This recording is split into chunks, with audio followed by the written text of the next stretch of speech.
David McCuan, who's a professor and department chair of political science at Sonoma University. He joins us now live. Really great to have you with us.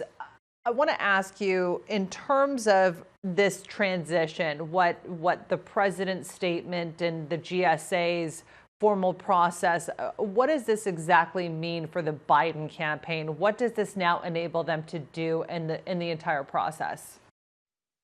Well, there are two simultaneous things that are going to happen. One is it's going to free up public monies that will be available to then fund the transition and begin that process. Secondarily, perhaps even more importantly, it begins the process of raising the president-elect as the 46th president of the United States. It speeds up and puts into motion a series of moves related to the transition that will include closer, more clearly defined national security briefings. It will link the incoming administration more closely with a response to the pandemic. It is, in that sense, a game changer. And then also, classic President Trump, it comes via a tweet that kind of changes the ball game here, even though the legal challenges will continue. And the president won't go gently into that fair night, that's for sure.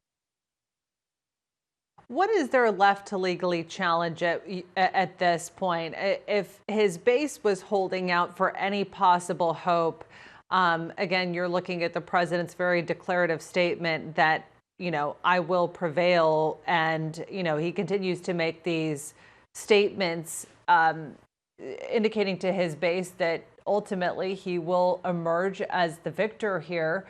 But how much legal room? What is the possibility of that even?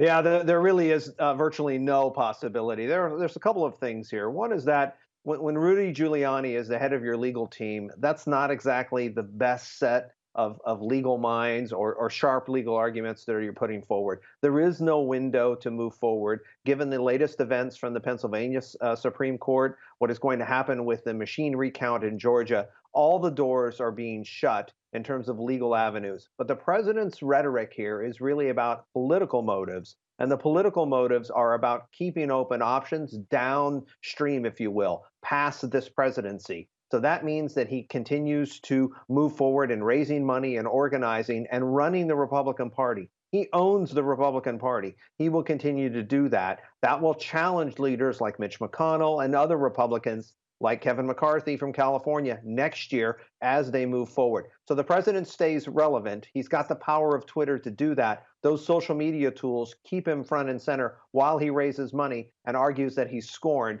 That's a political fight. The legal doors have basically closed. 95% of them are done.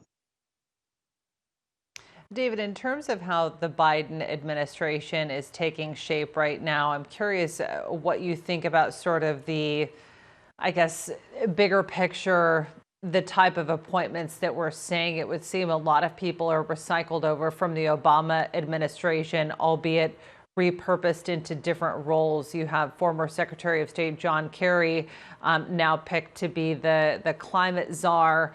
And you have certainly Janet Yellen also, under the Trump administration before that, kind of back in the fold, but this time as Treasury Secretary. I mean, when you look at these appointments, does this look like a continuation of the Obama administration? I mean, how different do you think things will be under this administration?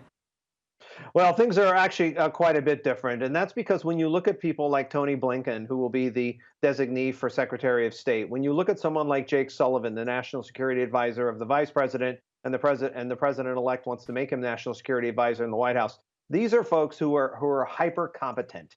These are folks who are excellent policymakers, steady hands, if you will. Sure, you've got the flash of a John Kerry. Sure, you've got the flash of potential other appointments. For example, the first Latino to head the Department of Homeland Security. You've got a career diplomat to move to the United Nations. But the Biden administration today is signaling competence and, if you will, a steady hand on foreign policy and national security. Janet Yellen announcement probably comes next week as they roll out the economic team. But overriding all of this is the pandemic response, which is beyond the United States borders. And that's also a key component here of what the Biden administration is trying to do. They are trying to address, if you will, steady policy hands that also reassure allies and reassure our alliances. This is a different administration and a different approach, even different from what we saw with President Obama and his two administrations as well.